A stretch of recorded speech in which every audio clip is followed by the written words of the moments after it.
Christ loves you. ಯೇಸು ಕ್ರಿಸ್ತನು ನಿಮ್ಮನ್ನು ಪ್ರೀತಿ ಮಾಡ್ತಾ ಇದ್ದಾನೆ. Jesus loves you. ಯೇಸು ನಿಮ್ಮನ್ನು ಪ್ರೀತಿ ಮಾಡ್ತಾ ಇದ್ದಾನೆ. He has not forgotten you. ಆತನು ನಿನ್ನನ್ನು ಮರೆತು ಹೋಗಲಿಲ್ಲ. He is sending his best word to you. ಆತನು ಉತ್ತಮ ವಾಕ್ಯವನ್ನು ನಿನಗೆ ಕಳಿಸ್ತಾ He is ಇದ್ದಾನೆ. sending his best anointing to you, ಉತ್ತಮ ಅಭಿಷೇಕ ನಿಮಗಾಗಿ ಕಳಿಸ್ತಾ ಇದ್ದಾನೆ. so that you will get back your connection with God once again. ತಿರುಗಿ ಇನ್ನೊಂದು ಸಾರಿ ದೇವರೊಂದಿಗೆ ನೀನು ಸಹವಾಸ ಪಡೆದುಕೊಳ್ಳುವಂತೆ. You will get back your instruction, hearing instructions once again. ತಿರುಗಿ ದೇವರ ಸೂಚನೆಗಳನ್ನು ಇನ್ನೊಂದು ಸಾರಿ ಕೇಳಿಸಿಕೊಳ್ಳುವ ಹಾಗೆ. And what will he do then?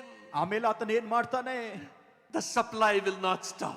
ಆ ಒದಗಿಸುವಿಕೆಯು ನಿಂತು ಹೋಗುವುದೇ ಇಲ್ಲ. The supply will not stop. ಆತನ ಸಹಾಯ ನಿಂತು ಹೋಗುವುದೇ The ಇಲ್ಲ. provision will not stop. ಆತನ ಒದಗಿಸುವಿಕೆ ನಿಂತು ಹೋಗುವುದಿಲ್ಲ. The supply will become supernatural supply. ಆತನ ಒದಗಿಸುವಿಕೆ ಅಸಾಧಾರಣವಾದ ಒದಗಿಸುವಿಕೆ Not ಆಗ್ತದೆ. ordinary supply. ಸಾಧಾರಣ ಒದಗಿಸುವಿಕೆ ಅಲ್ಲ, Supernatural supply. ಅಸಾಧಾರಣ ಒದಗಿಸುವಿಕೆ. Whatever little you have will multiply in your life. ನಿನಗಿರುವ ಸ್ವಲ್ಪವೇ ನಿನ್ನ ಜೀವನದಲ್ಲಿ ವಿಸ್ತಾರಗೊಳ್ಳುತ್ತದೆ. Little oil of the Holy Spirit will multiply. ಸ್ವಲ್ಪ ಪವಿತ್ರಾತ್ಮನ ಎಣ್ಣೆಯು ವಿಸ್ತಾರಗೊಳ್ಳುತ್ತದೆ. Little bread of life will multiply. ಆಗಿರುವಂತ ಸ್ವಲ್ಪ ಜೀವದ ರೊಟ್ಟಿಯು ವಿಸ್ತಾರಗೊಳ್ಳುತ್ತದೆ. Little word of God will multiply. ಆ ಸ್ವಲ್ಪ ದೇವರ ವಾಕ್ಯವು ವಿಸ್ತಾರಗೊಳ್ಳುತ್ತದೆ. Little good health will multiply. ಆಗಿರುವಂತ ಸ್ವಲ್ಪ ಆರೋಗ್ಯ ಕೂಡ That ವಿಸ್ತಾರಗೊಳ್ಳುತ್ತದೆ. little peace and blessing in the family will multiply. ಕುಟುಂಬದಲ್ಲಿರುವಂತಹ ಸ್ವಲ್ಪ ಸಮಾಧಾನ ಆಶೀರ್ವಾದವು ವಿಸ್ತಾರಗೊಳ್ಳುತ್ತದೆ. Increase is coming to you. ನಿನಗೆ ಉದ್ಧಾರವು ವಿಸ್ತರಣ ಬರ್ತಾ ಇದೆ. Prosperity is coming to you. ಅಭಿವೃದ್ಧಿಯು ನಿನಗೆ ಬರ್ತಾ ಇದೆ. Blessings will overtake you.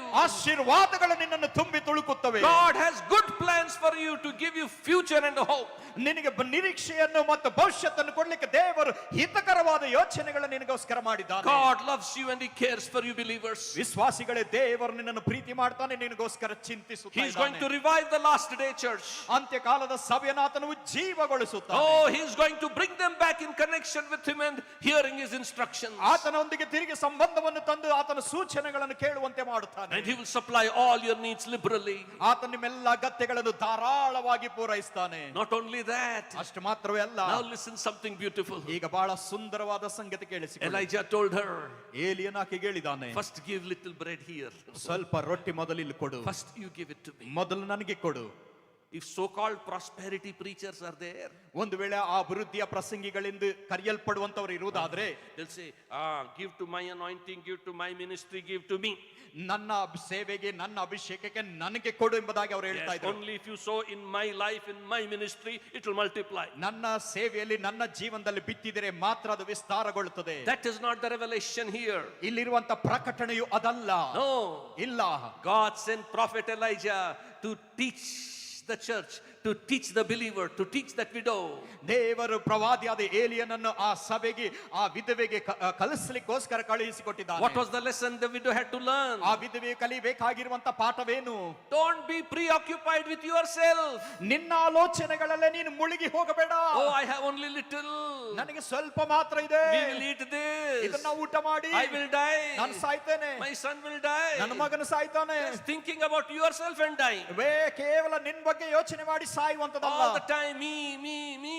ಎಲ್ಲಾ ಸಮಯಗಳಲ್ಲಿ ನಾನು ನನಗೆ I have only little. ನನಗೆ ಸ್ವಲ್ಪ ಮಾತ್ರ ಇದೆ. Come out of that selfish lifestyle. ಆ ಸ್ವಾರ್ಥಭರಿತವಾದ ಜೀವನ ಶೈಲಿಯಿಂದ ಹೊರಗೆ ಬಾ. Come out of preoccupied with the self attitude. ನಿನ್ನ ಸ್ವಂತ ಮನೋಭಾವನೆಯಲ್ಲಿ ತುಂಬಿರುವಂತದರಿಂದ ಹೊರಗೆ ಬಾ. Come out. ಹೊರಗೆ ಬಾ.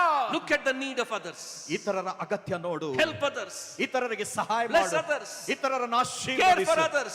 ಇತರರಿಗಾಗಿ ಚಿಂತಿಸು. Make it happen for others. ಇತರರಿಗೆ ಅದು ಸಂಭವಿಸುವಂತೆ ಮಾಡು. What you want others to do for you, you do for them. ಬೇರೆಯವರು ನಿನಗೆ ಏನು ಮಾಡಬೇಕೆಂದು ಬಯಸಿದೆಯೋ ಅದನ್ನೇ ನೀನು ಅವರಿಗೆ ಮಾಡು. Otherwise you'll be like the Dead Sea.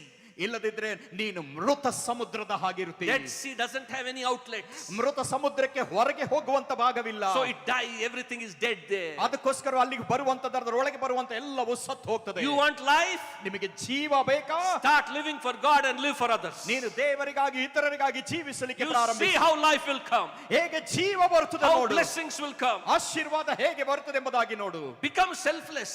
ಸ್ವಾರ್ಥ ರಹಿತನಾಗು. That is the message here. ಇಲ್ಲಿ ಇದೇ ಆ ಸಂದೇಶ. Not to give into prosperity, so-called prosperity preachers. ಅಭಿವೃದ್ಧಿಯ ಪ್ರಸಂಗಿಗಳೆಂದು ಕರೆಯಲ್ಪಡುವಂತವರಲ್ಲಿ ಬಿತ್ತುವಂತಹದ್ದಲ್ಲ. ಕರೆಯಲ್ಪಡುವಂತವರು. Okay, right. It's not that kind of thinking. ಆ ರೀತಿಯಾದ ಯೋಚನೆಗಲ್ಲ ಅದು.